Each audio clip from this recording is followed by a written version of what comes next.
Hello guys, and welcome to Immortal Conquest. As you know, I've been playing this game for a while now, and compared with my situation in my previous video, right now I'm doing much better, and I'm really excited to tell you more about what happened.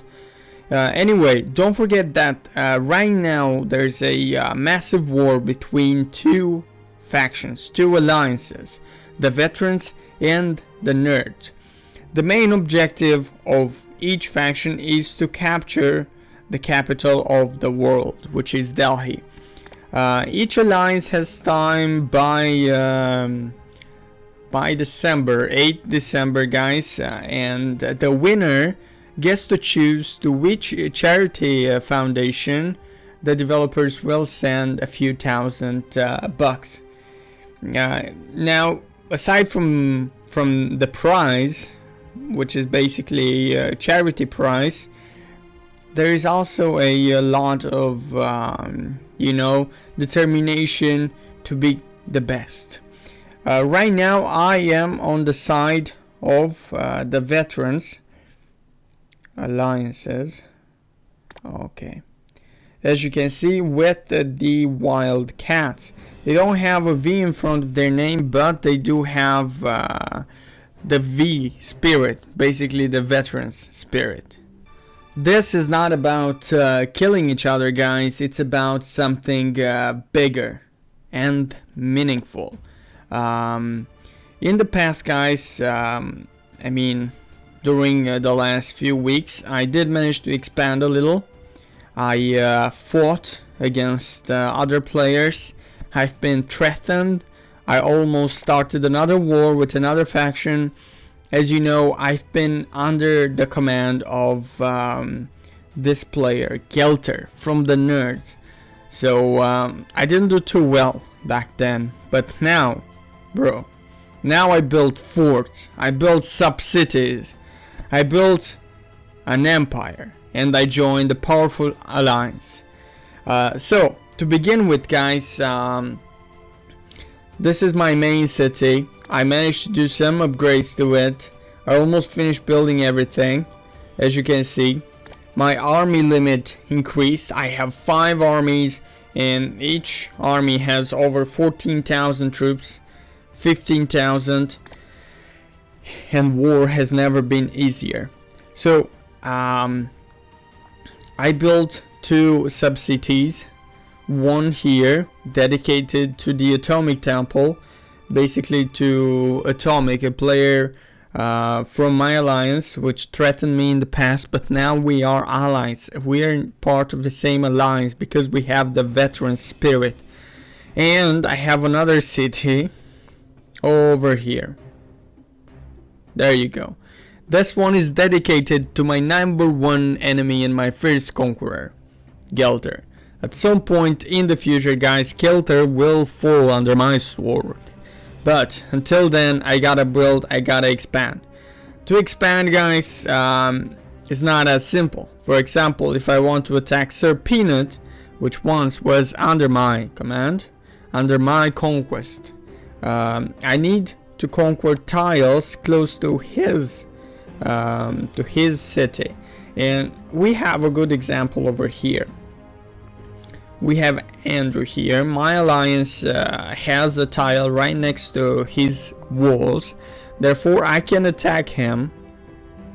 And I'm gonna send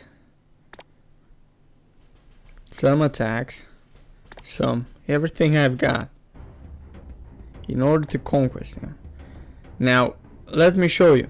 If I want to attack, for example, this guy. Okay, Sir Peanut. No boarding territory, you cannot attack.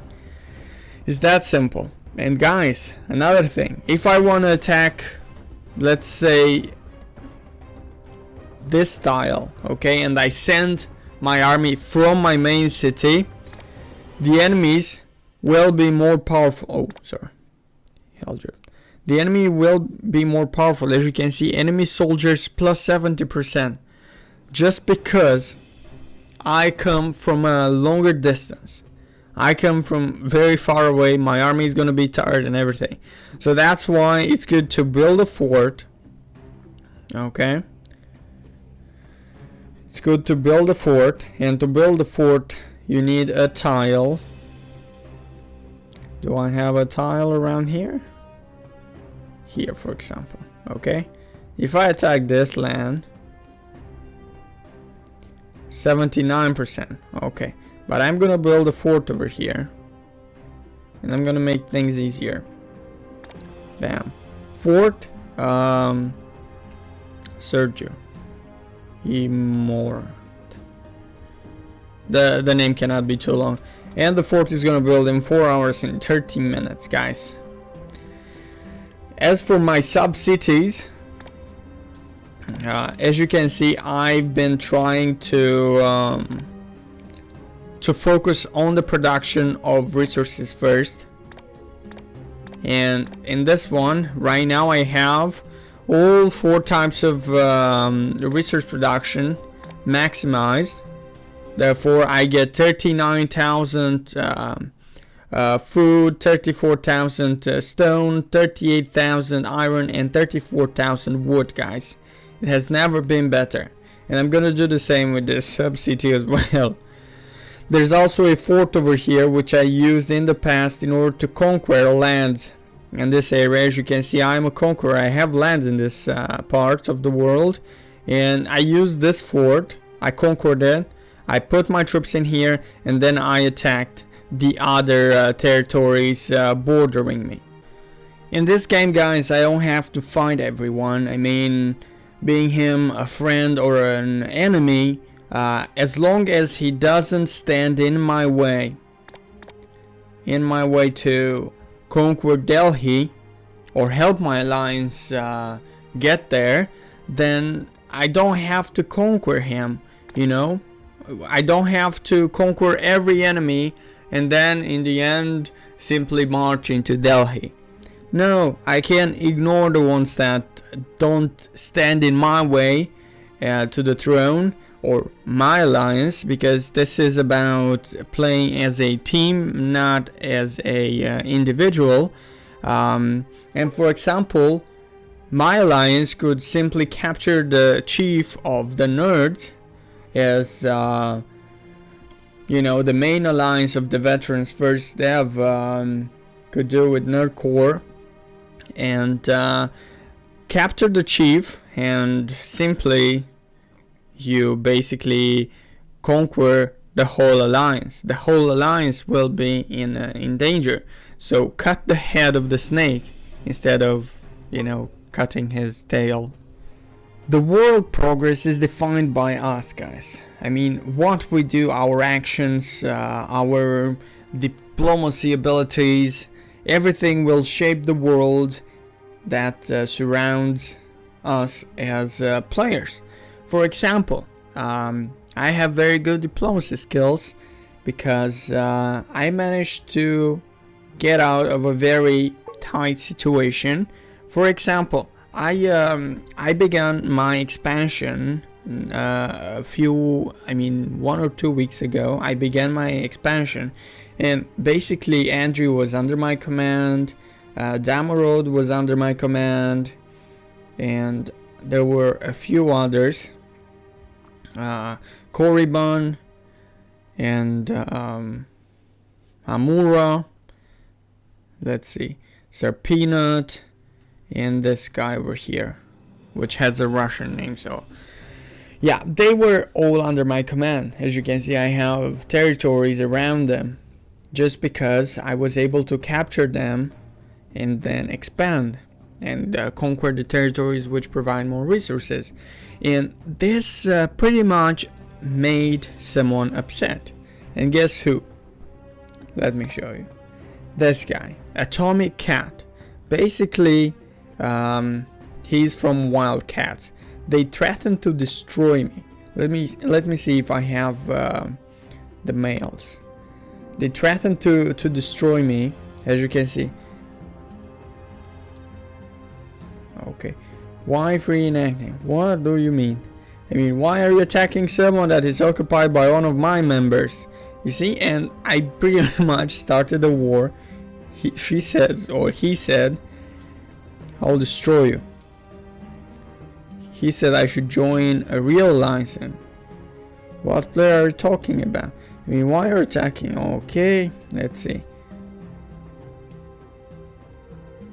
Okay, he basically said he's gonna destroy me. And right now, guess what?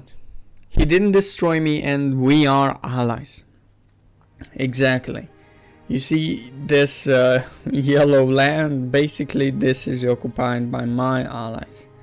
And I'm allied with them because we have the veteran spirit. Now, my aim is to, at some point, do some harm to Gelter from the nerds. He is very good at the moment. I was under his command, I mean under his conquest. He subjugated me, but right now I'm becoming a stronger force, guys. I have 2 sub-cities, and slowly my power increases in the area. And I also joined a powerful alliance which is right next to me. So together we can help destroy who holds the lead right now. The war is fought on 2 fronts, guys. One is through diplomacy, you know, getting your way out from tough situation, political situation, and pretty much everything resumes to territory. As I told you about the Wildcats Alliance, which promised me that they will destroy me. And as you can see, I am well, very well, and I'm also their ally. Yeah, they pretty much destroyed my ambition of conquering their lands, and I conquered them in a different way, by allying with them. And this way I get to conquer lands which are in their region, and I also conquered a good ally, okay, which will help me in my future battles against Gelter, for example, which is our enemy because he's from the north.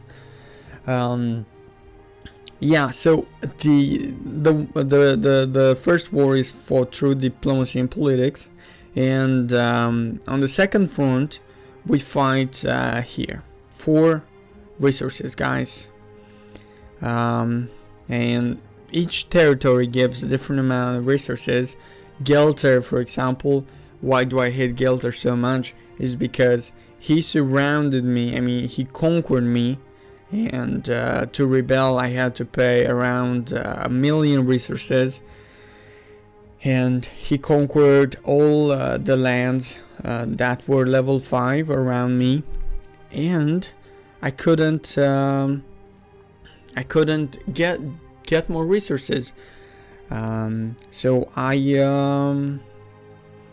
ultimately had to expand in the south and my new enemies, Wildcats, but in the end I managed to also get the territories around me of level 5 from Gelter, and I also managed to get an ally, the Wildcats, and I also got the territories down there.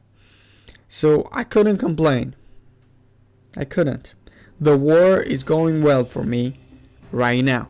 In the past, guys, it was horrible. But now the war is going really well for me.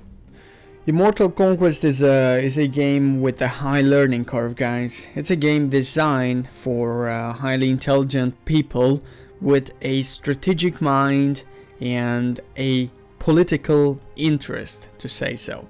And if you want to challenge those qualities of yours, you can download Immortal Conquest by using the links in the description, guys. I thank you for watching, and make sure to subscribe for more.